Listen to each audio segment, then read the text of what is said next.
Salut tout le monde, on se retrouve encore pour un show glorieux.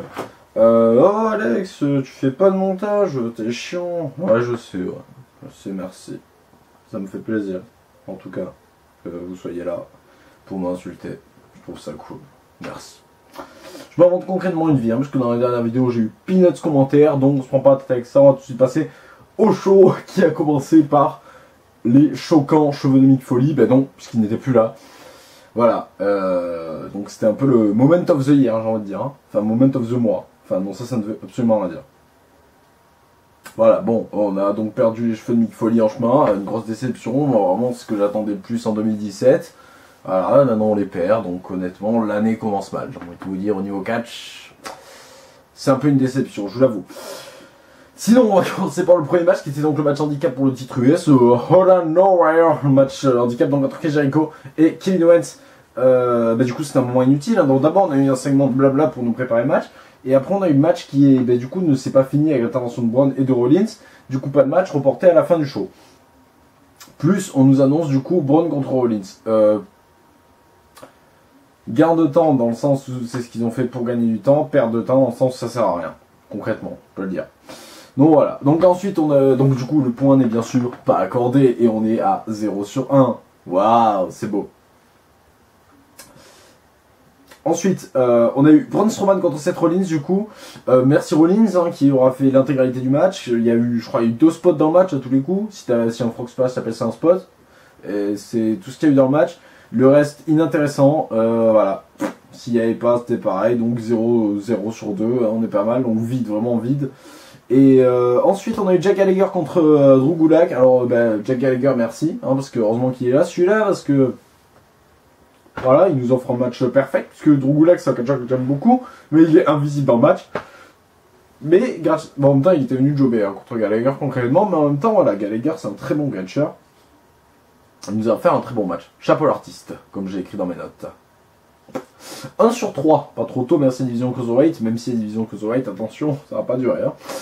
Ensuite on a eu la promo du film, comme je vais l'appeler, donc voilà, bienvenue sur Allociné avec Shawn Michaels, Soft, Rusev et Jinder Mahal. Ouais, ouais putain de merde, alors putain si on avait dit que Michaels il reviendrait pour face à face avec Jinder Mahal, j'aurais pas été déçu putain. Alors du coup on a eu la promo du film, puis le match. Alors, donc c'est une promo de film qui ne m'intéresse pas, avec une création de rivalité qui s'annonce nulle, enfin qui est déjà nulle.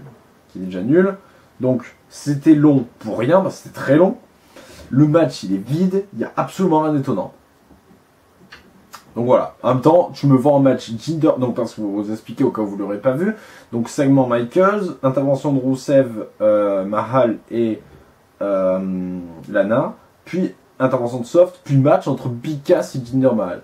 Et le Rusev Enzo, je crois qu'on l'aura jamais. Hein. Donc voilà, donc c'était nul.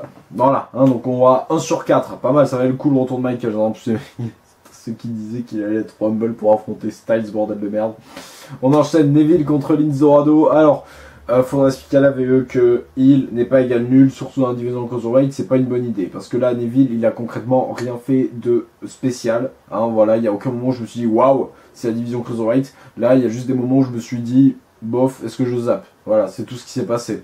Ensuite, il s'est acharné sur Lince, puis intervention de Rich Swann qui vient un peu sauver le segment. Voilà, sauver le segment, nous divertir un minimum, mais bon, au final, ça sert à rien. Donc, Neville prend la fuite, on s'arrête là-dessus. 1 sur 5, bon, je comprendrai jamais qu'est-ce que c'est que ces champions qui viennent intervenir dans des matchs. Je veux un challenger, je veux perdre mon titre, pas de problème. Du coup, on aura le match au Royal Rumble, mais ça, on en parlera ultérieurement. Donc voilà. Ensuite, on a enchaîné avec Luke Gallows contre Sheamus, et bien ça, c'était un très bon match par contre. Donc, la division tag team, j'ai l'impression qu'ils sont en train de la remettre à niveau, donc ça, c'est important. À Raw, hein, je parle. Même à SmackDown d'ailleurs, c'est important, mais enfin, à Raw, voilà. À Raw, on était vraiment au fond du fond, donc là, on remonte un peu avec le club Cesaro et Sheamus. Donc voilà, c'était un match simple. Il y avait donc le match simple entre Cesaro et Karl Anderson, où Cesaro ou Sheamus et Luke Gallows étaient aux abords du ring. Et là, on avait donc Cesaro et Karl Anderson qui étaient au commentaire. Parti en couille, bref, le match c'est très bon, Sheamus très très bon, il m'a fait un petit truc, un petit coup de pied à un moment, hein, c'est surprenant, bien enchaîné en plus, donc merci Mumus. Donc voilà, donc ça rajoute un point au show et il n'y en aura pas beaucoup. 2 sur 6, oh putain, héros. J'ai pas noté, mais déjà la semaine dernière on a vu 4 sur 11. Putain, héros, sérieusement. Alors que la semaine dernière on avait quoi? Bon, on a eu 3 sur 8, donc bon, c'est pas mieux. Le segment avec l'Undertaker, donc à la base on a Mick Foley, puis Stephanie, puis Taker, bah pareil, c'est de la promo, tout ça pour annoncer. On a Braun Strowman dans les backstage, en moment, out of nowhere là aussi. Tout ça pour annoncer que Taker sont dans le Rumble. Non, on n'a pas envie, il va rentrer en 30, hein, ça je vous le dis. Alors, soit il rentre en 30, soit il rentre en 29, soit il rentre en 28, soit il se fait éliminer très vite. Enfin, ou en tout cas, s'il rentre. Imaginez Taker qui rentre genre en 3 et qui reste jusqu'à la fin, comme je meurs. Je pense que je dead. Donc voilà, donc segment inutile. Moi je me disais peut-être une intervention de Braun Strowman, ça peut aider vachement. Il vient, il démonte Taker, franchement, cool pour crédibiliser le garçon, même pas le cas. Taker Strowman à Mania, alors ah, ça y est, vous m'avez craché dessus à cette phrase, c'est bon? Ah, désolé. Ben moi je me dis pas mal. C'est 2 catcheurs que j'aime pas, qui ont un catch très lent. Je me mets les deux, ça dure pas longtemps. Ça fait Lesnar Taker et voilà, on n'en parle plus. Lesnar Taker, Lesnar Taker ou bon bref je sais pas, mais voilà, ça prend pas longtemps, on s'en débarrasse vite. Donc segment inutile et toujours aussi long. 2 sur 7. Tag féminin, bon bah là on va faire vite. Bayley, Nia Jax, non, Nia Jax, Charlotte contre Bayley et Sasha Banks. On suivra le retour inutile de Dana Brooke, si on appelle ça un retour, on attend toujours celui d'Emma. Inintéressant, hein, voilà, on s'est fait chier comme il fallait. On a vu Paige dans les pubs, ça n'a rien à voir, mais on a eu Paige dans les pubs. Donc voilà, c'était nul, sachant on l'a vu 2 minutes, même pas. En même temps, bon, ils la font, je sais pas s'il est réellement blessé, mais s'ils la font catcher blessé, c'est toujours autant des bâtards. Voilà, Bayley inintéressante, elle se fait démonter, ça fait presque plaisir, mais bon, par Nia Jax, on n'a pas envie, donc voilà. 2 sur 8, hein, on continue cette lancée. Sans commentaire, le segment de Noam Dar et Alicia Fox.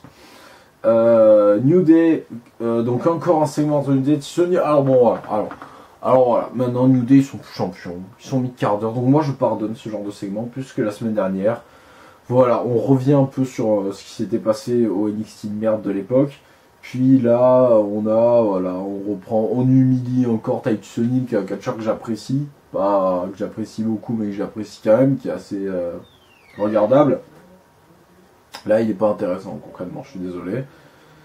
Voilà, le segment de début est nul, mais le match il est pas trop mal entre Kofi et Titus. Le match il est pas trop mal, il sauve l'honneur donc, et moi je trouve qu'il sauve même l'honneur du show, ce qui fait que je rajoute un point et ça fait 3 sur 9, putain, on n'est pas prêt d'avoir la moyenne, on ne l'aura pas du coup. Et on enchaîne donc avec le match handicap qui est refait du coup, et ben le match il est plutôt cool, mais par contre, c'est ce que tu sais faire d'autre que des Superman Punch, mon gars.